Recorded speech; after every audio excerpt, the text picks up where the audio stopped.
पिता और बेटा। एक पिता के मरने के बाद बेटे को हुई गलती का एहसास। एक रुला देने वाली कहानी। आनंद एक कॉलेज में छात्र था।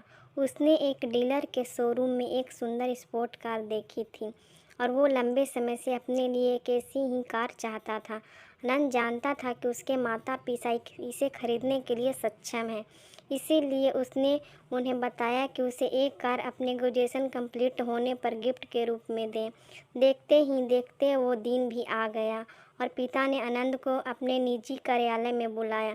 उन्होंने उससे कहा कि मुझे तुम्हारे जैसे अच्छे बेटे पर बहुत गर्व है। उन्होंने उसे बताया कि वह उससे कितना प्यार करते हैं और उसे एक प्यारा रैपर से लिपटा हुआ उपहार दिया। आनंद उस छोटे से गिफ्ट के डब्बे को देख निराशा महसूस करने लगा, लेकिन वह जानने के लिए उत्सुक था कि ऐसा क्या था उस बॉक्स में। इसीलिए उसने बॉक्स तुरंत खोला और उसमें एक लाल कपड़े से लिपटी भगवत गीता देखी। आप इतने अमीर हैं और आप मुझे केवल एक गीता दे रहे हैं? काफ़ी गुस्से से अपने पिता पर वो चिल्लाया और अपनी नाराज़गी और गुस्से में आकर आव नताब देखा तुरंत घर छोड़ दिया। काफ़ी साल बीत गए। आनंद अब एक सफल व्यवसायी बन गया था। वह अपने जीवन में खुश था। उसकी शादी हो चुकी थी और उसके 2 बच्चे थे। उनका परिवार एक सुंदर घर में रहता था, लेकिन उसके पिता के साथ टूटे रिश्तों के कारण उसकी आत्मा अभी भी आहत थी। आनंद अपने पिता का घर छोड़ने के बाद कभी उनसे नहीं मिला था। आनंद को उस दिन के बाद अपने पिता को न मिलने का पछतावा हमेशा रहने वाला था, क्योंकि एक दिन उसे एक पत्र मिला जिसमें उसके पिता के निधन की खबर थी और साथ ही ये बताया गया था कि उन्होंने अपने जीवन भर की पूंजी वसीयतनामा के अनुसार आनंद के नाम कर गए थे। अपने पिता की सारी संपत्ति विरासत में मिली।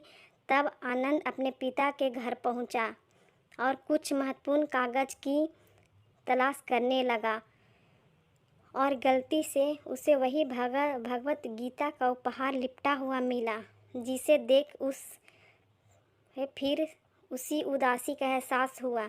उस गीता को उसने अच्छे से देखा तो उस पर अपने पिता की हैंडराइटिंग में कुछ लिखा पाया। उस पर लिखा था, मैं खुद को बेच कर भी हर सपना पूरा करूँगा तेरा, बस तू सपने ज़रा बड़ा देखना।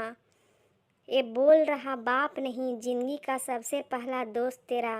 ये कविता पढ़ी ही थी कि अचानक उस किताब से एक चाबी गिरी, जिसके ऊपर लगे टैग पर उसने ग्रेजुएट होने की तारीख के साथ कॉन्ग्रेचुलेशंस और आई लव यू लिखा हुआ था। आनंद के सर के ऊपर से उसके पिता का साया तो पहले ही उठ चुका था और आज उसकी ज़िंदगी की सबसे बड़ी गलती के बारे में जानकर उसके पैरों के नीचे से ज़मीन भी खिसक गई।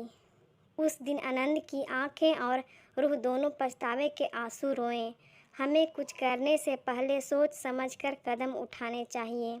गाइज, अगर ये कहानी पसंद आई हो तो please like, subscribe and share करें। Thank you for watching.